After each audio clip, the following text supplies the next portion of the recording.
G'day everyone, welcome to another episode of Buying Queensland, brought to you by Edwards and Mills. And thanks again to our partners at 360 Property Group, who have put us in the most beautifulest penthouse in Newstead in inner Brisbane.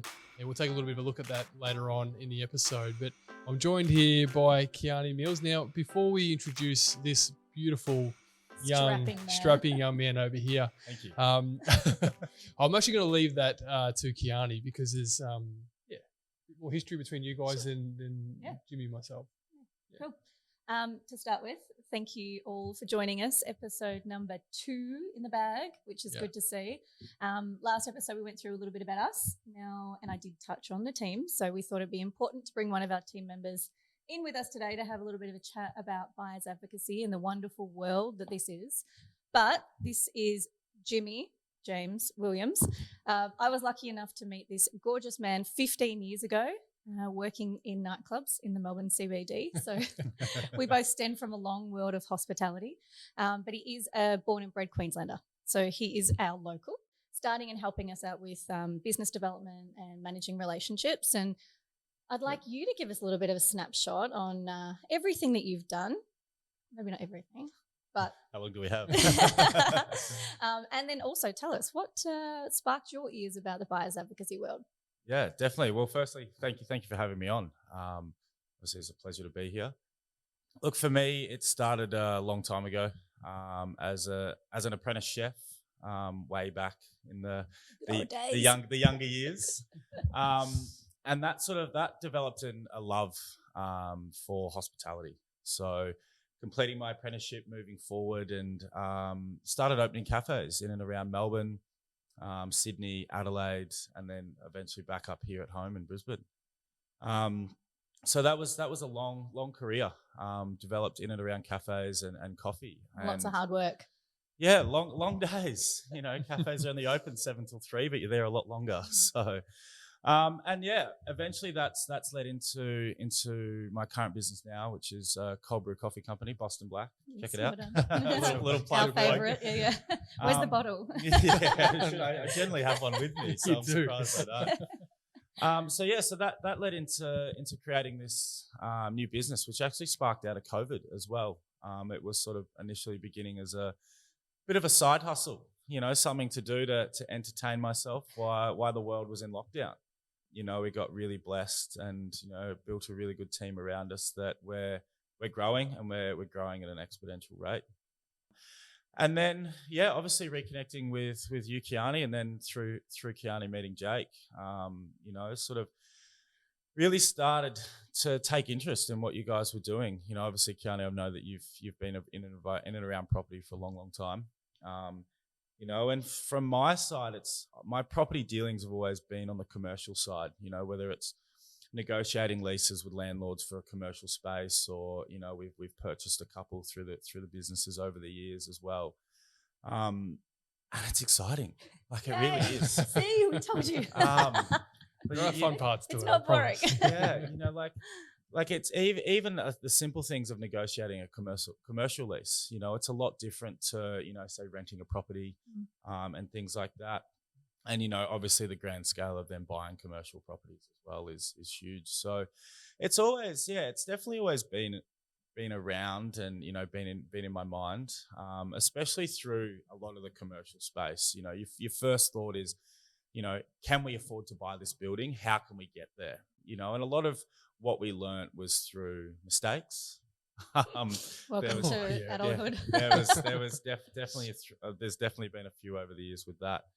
When, you know, obviously reconnecting with both of you, and then sort of learning and listening to what you guys were saying, you know, especially when it comes to Edwards and Mills, and I got excited again. You know, I got that feeling back that, you know, that how do I go about this? What do I need to do? So, you know, it was an interesting first conversation. How did that conversation go? I'm pretty sure. How did it go?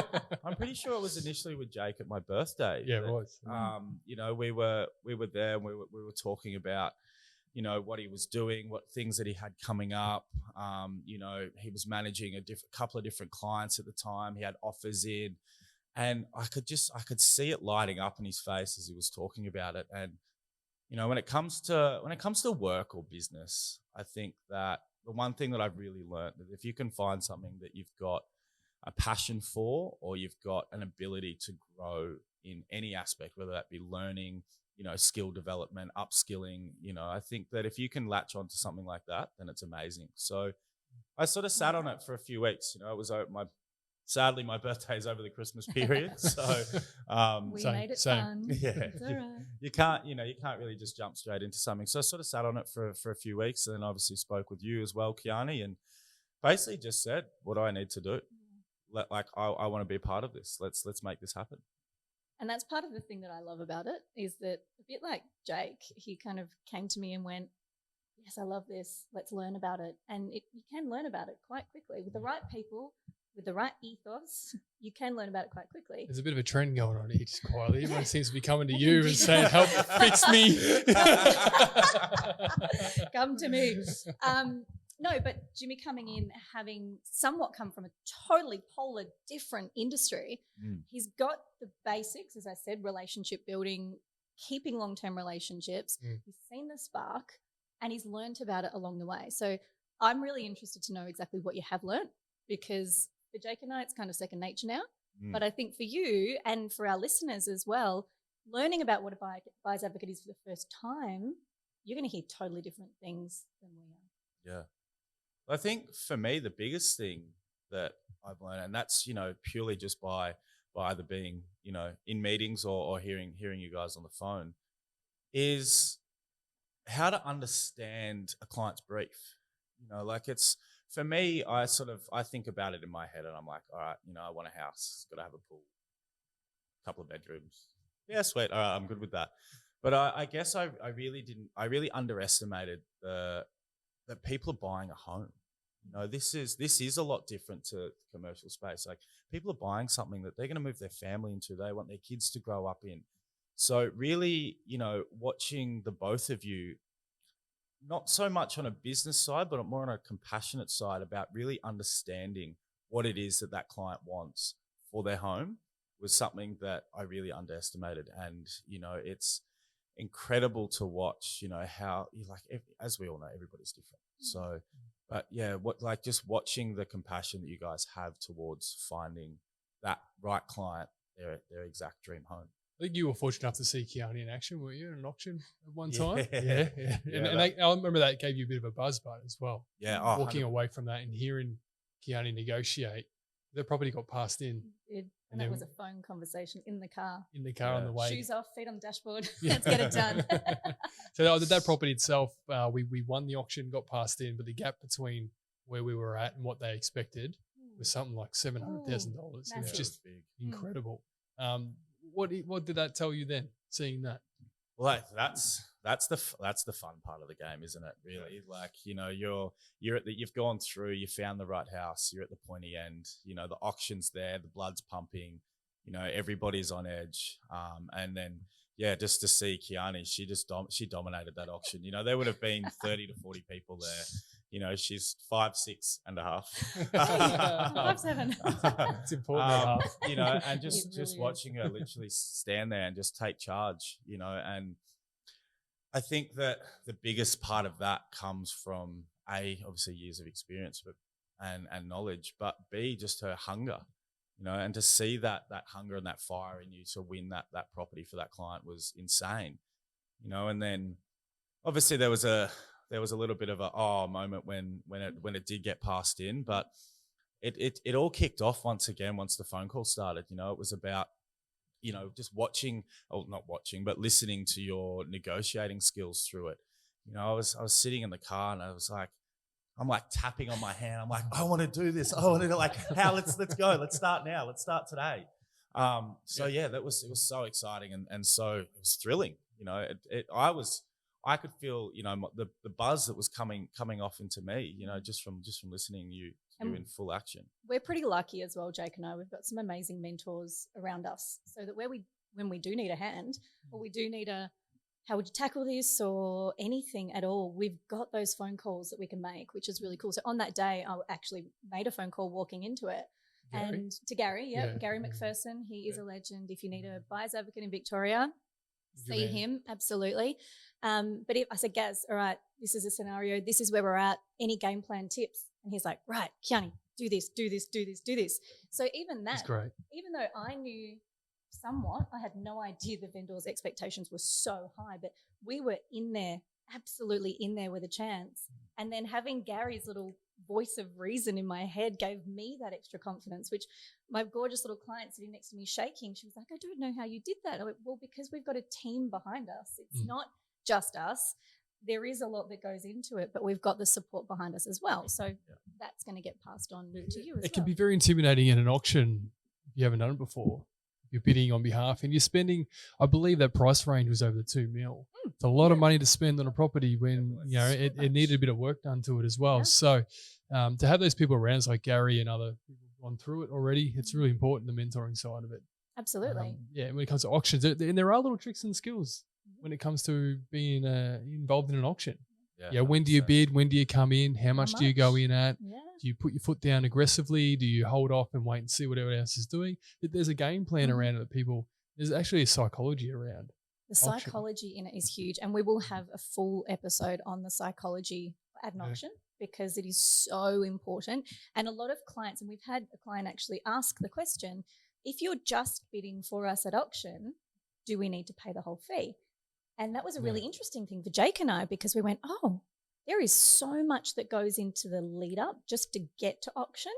And then the mental preparation, physical preparation, emotional preparation. Oh, yeah. But then reading the crowd. Spiritual. Like you bring in everything. You bring it all in. But reading the agent's assistant, reading a lot of the times the vendor's sitting in the house. You've got to figure out which one the owner is. Yeah. But also everyone else in the crowd. Like there's so much that goes into it. It is such and you walk away and it is exhausting. Yeah. And that lead up period is, like you said, there's so much that goes into that. Before we even get to the auction, it's our job to kind of know, okay, how many registered bidders are there? Yes. Have they been at auctions previously? Have they missed out? At what point? How many building and pest inspections have been? Making sure all that stuff's done, because here in Queensland, once that hammer hits the paper, you own the property. Yep. So you need to make sure that stuff's in check. And we have a better understanding of what the property's worth, what the market's probably going to pay for it on the day. Yep. And more importantly, who you're up against. I think that's a big thing to understand when it comes to auctions. Yeah, I agree. And what you're willing to go to. There's kind of 3 areas I say to our clients when it comes to bidding. What do you want to pay for it? What are you willing to actually pay for it? And then at what point are you okay for it to see it gone? There's 3 different price points when it comes to it. I'm glad you got to experience that, mate, early on, because it's a lot of fun. It's a lot of energy. I've done maybe 2 in a day. It's exhausting. It takes a lot of energy and time. But yeah, they're good fun. When you were born here in Queensland. I'm still Victorian. We live in Queensland. I know, I'm myself. So what part of Brizzy did you grow up in, and where do you now? Grew up on the Sunshine Coast. Okay, and then so spent the first half of my life there before heading down south to now returning back. I think the Sunshine Coast is probably the best place in Australia. So it's not biased pretty at all. nice. No, definitely that's nice. 100%. But yeah, honestly, I love the Sunshine Coast. There's everything you need plus more, without the drama and without the crazy lifestyle of the big cities. But we get it so close. Yeah. Yeah, and you're a bit of a surf bum. Yeah. Try to. Come on, I've seen your photos online. I've seen some broken surfboards. Yeah, no, honestly, for me, the ocean's my happy place. So, it's my form of meditation in the mornings, and it's a way for me to get out and clear my head and start the day. And I can't say this enough at how amazing it is to be out in the ocean as the sun's coming up for the first rays of light. It's just pure bliss. As we said in the first episode, we're talking about just our lives moving up here and that lifestyle it is in Queensland. And then there are people listening, watching us now, mate, who are probably considering moving to Queensland. Maybe the COVID has got past it. People probably re-guessing whether or not they're going to make the move. But from a lifestyle point of view, from your side, what is it about the Sunshine Coast for you that just keeps you there? Honestly, it's second to none. You've got a lot of people talk about, being in the sun, especially over summer, but the Sunshine Coast has that all year round. Our winters are 26 degrees, not a cloud in the sky, water temperature of 20, terrible, 21 I can't degrees. wait. Terrible. It's honestly, it's amazing. And look, I'm not going to lie, the Sunshine Coast has changed a lot, especially over the last 5 years. It's gone from being an array of sort of smaller individual towns into a growing community. It's one of the biggest things that you'll find up here is people care. And they're really friendly. Yeah. Whether That's it a great be, point. Yeah, whether it be you walking down the beach in the morning with the dog, or every single person you walk past is saying hi to, the general courtesy of people. As we all know, trying to find a car park in Melbourne is probably one of the hardest things in the world. But you'll find that things on the Sunshine Coast, people will stop and be like, "Hey mate, I'm leaving. Do you want this park?" And that it's those little things that all add up to making the Sunshine Coast home. I've noticed too that people don't beep their horns to say "get out of my way." Yeah. They beep their horns to say hi. Really? Yeah. I was like, the kids and I were in the car and we got a beep, and I was like, oh, I must be doing the wrong thing. And I didn't realize the kids were waving out the window in the back at a random car. And the car beeped back to say hi. I was like, oh gosh, I'm cutting someone off. I'm doing something wrong. Instantly I went, oh, what have I done? Trauma. You triggered. Yeah, PTSD. But yeah, they're really lovely people, aren't they? Hey, mate, you've seen a part of the business being the auctioning side of it. You speak to Kiani regularly in that. Well, what have you learned from the conveyancing side, if anything at all? Have you got an insight? Have you learned anything? I might be putting you on the spot here, but nothing at all. Nothing at all. Because I'm the biggest thing. The reason I ask that is because when I speak to a lot of our clients, purchasing property is one thing, but then once we've bought, it's have you got a conveyancer? Like, what's that? Some people don't even actually know that process of conveyancing. Have you seen how that? The important I was side one of those people. You want, yeah. Don't know what a buyer's advocate is. Don't know what a conveyancer is. Great team member. He does now. Yeah. Definitely do now. We trained him well. Look, it ranges from a lot of small things. Like, I didn't even realize how important something like a building and pest inspection was. When you hear that name, you're like, oh, it's just like they're going to check to see if there's worms on the ground. Yeah. Or the house has fallen down. Yeah. Obviously, you sort of go through things like that across commercial and that. But I didn't realize the depth that it actually took. I didn't realize that there's so much behind the scenes stuff that needs to happen. It's not as simple as just going to an auction, putting your hand up, and signing a piece of paper and handing over some money. There's like the legal stuff. This is, I guess, the part of where I'm at now is, really starting to learn and understand a lot of that around buying a house as well. That it's almost intimidating. I've had many of my own businesses and, feel very confident in, sitting down to negotiate and things like that. But yeah, a lot of the legal stuff behind buying a house is like, it's a little bit we do. Yeah. And it's a little bit more than a little bit. There's a lot of stuff that happens behind the scenes, like from the conveyancing side, especially, I see, I've seen you, Kiani, from a very beginning of, speaking to a client and obviously engaging them to following that all the way through to, the contracts and settlement, negotiating everything in between. It's like it's not as simple as just putting your hand up and signing a piece of paper. There's a lot that goes into it. I'm so glad you said that. Really, I swear I didn't pay him. You're right. It's definitely lunch or dinner on this. That was like the best description ever, because it is so. You're right. People don't know what a conveyancer is to start with. One of my best friends, who I've been friends with for as long as I've known Jimmy, he thought I was a surveyor. People that wear gumboots out in the middle of blocks of land with those little things that look like a camera to measure the. I'm like, no, mate, I don't wear gumboots. Like, you look good in a hard hat. Not my jam. But conveyancing, most people just go to their lawyer and do it through their lawyer, which is absolutely fine. You can definitely do that.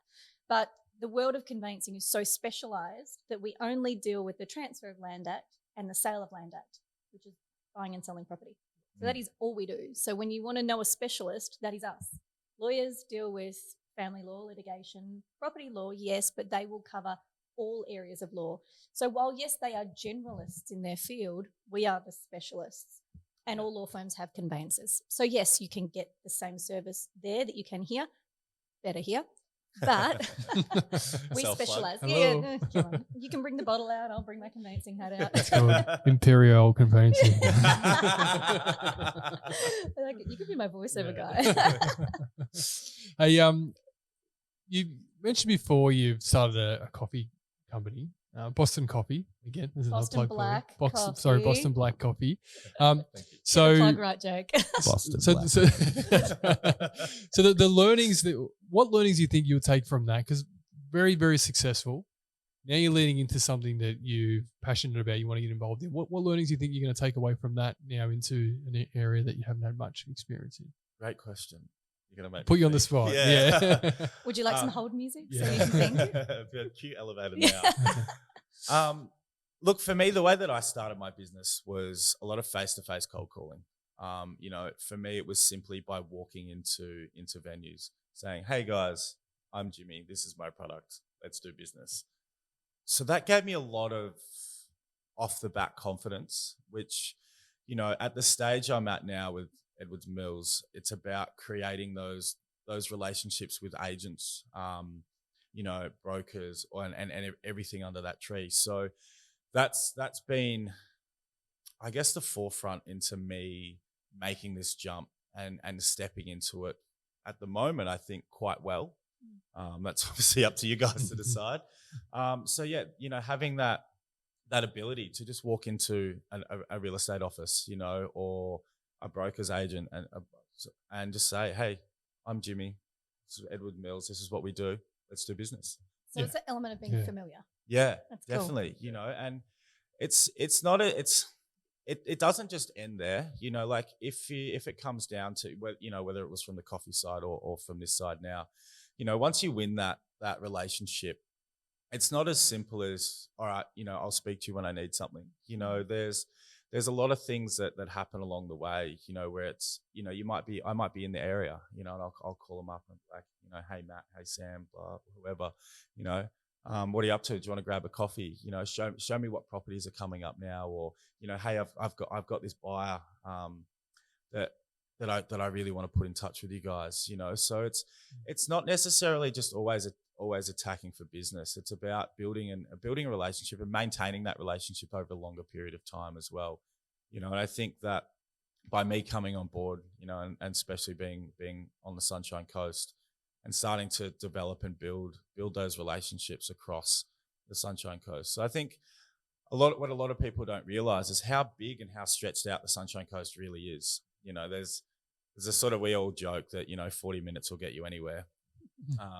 Which in a way, to Brisbane, yeah, right. which in a way is kind of true. But it stretches, and it's growing. You've got, there's new estates coming up through Palmview, through Aurora, which is just off the freeway, stretching, up now past Noosa. Noosa used to be the tip, but it's as the world grows and as the population builds, Noosa's expanding, and it's not just the coast now either. The hinterland is, I think, some of the most sought after property in the country.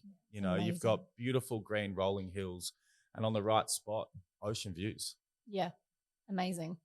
I love going into inland, growing up by the water as such. As soon as I moved to the sunny coast, I'm like, give me the rainforest. Give me the rainforest, give me the hills, give me the mountains, give me the earth. It was a really beautiful, beautiful swap. So, and that's it. You've got that meets the ocean. Yeah. So, there's not a lot of places in this country that you can get that. Very true. Well, to give you an example of a testament, mate, to your skills when it comes to relationship building, we're sitting in this penthouse right now because of a relationship you introduced us to, the 360 Property Group, with Jeremy. Yeah. We had a coffee, simple, reach out, old connection, make the link, and here we are. Yeah. Definitely. So it just shows you the importance of the role, mate, that not only you're going to play now, but down the track. Yeah, for sure. Very grateful. I'm excited too. We really just began too. I know. Look out. I know. It is exciting, and I can see you.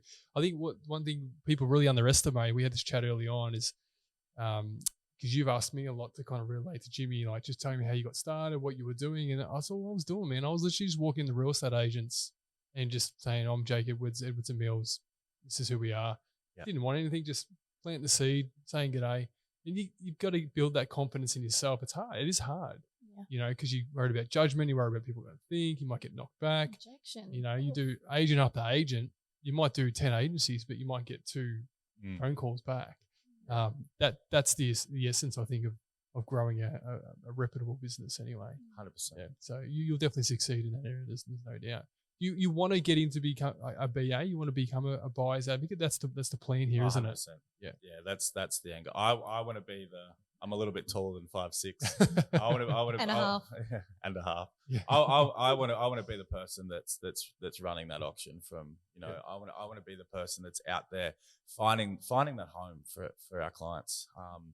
And I want to be there to guide them through the whole process, from as we touched on earlier, about how the compassionate side that you guys feel and show towards bringing clients in all the way through to signing on that dotted line at the end, and I think that it's the catalyst really, like we can go through and we can put all the hard work in at the beginning, but getting the client and having them stand at the end of the day, having them stand in front of that sign with the sold sticker, that's where it's at. It's definitely the buzz. Yeah. There's no doubt. It's that and the phone call from the agent, Yeah, mate. You've got it. Congrats. Send through the contract. Quick, let's get it signed. Let's make this formal. 100%. And it is a really personal experience. Yeah. I mean, we have a process, but every client needs a different form of communication, a different form of language, a different form of touch points. So we really tailor the process to the client, which means that we really do have to we need to make friends with our clients so that we can understand the way that they need us to relay information to them so that they can take hold of it in the best way possible, just like our agents. Every agent is different. Yeah. We need to make friendships with them so we understand how we can work together because it's not a one-way street. Yeah. More efficient. I like that. Efficient, definitely. As we've been sitting here right now, my phone's been going off. It's 111. 111. Love it. It is too. It's 11 past 1. There you For go. those that are listening and watching. Yeah, love it. But I've had there's 2 missed calls there from 2 real estate agents, and they're both offers on properties that we've got at the moment. Amazing. So it's just about building those networks and those relationships, and that's again why having a buyer's agent is really important, because they're calling us. That's right. Absolutely. You're not calling them all That's the what we time. want, Yeah, yeah. so that was perfect timing. So would you, in everything that you've learned so far, what would you say have been kind of like the biggest little aha moments when you went from knowing no idea what we did and who we were in terms of the company, not Jake and I, but now that you've I learned, still don't know who you are. who are you? Now that you've learned a little bit more, because my understanding is that it becomes a little bit, we become a little bit complacent. So for people out there who haven't jumped into the property journey yet or are still wanting to learn a little bit more about what a buyer's agent is, do you have something that jumps out of your mind that just went, that was the biggest aha moment? Yeah, it's one word: help. Honestly, like from looking around, spending a lot of time looking and seeing what's out on the market, and speaking to a lot of people, especially a lot of my friends that have just recently bought property, knowing the challenges that they're facing, and realizing that there is help out there, and that help comes in form of Edwards and Mills. You said it earlier, Jake. I think it was Jake. About Probably. about If it's intelligent, it was probably Jake. can you just go to the auction for me? Like there's so much more about it, and I think that from not really even understanding what a buyer's agent was before beginning this to now, it's the steps along the way are so much easier when you've got somebody that's an expert in your corner. There's everybody knows that, when somebody sells a house, there's a real estate agent that's going to be out there and they're hungry. They're working hard for the vendor. They want to get the vendor the most possible money. So they're not working for you.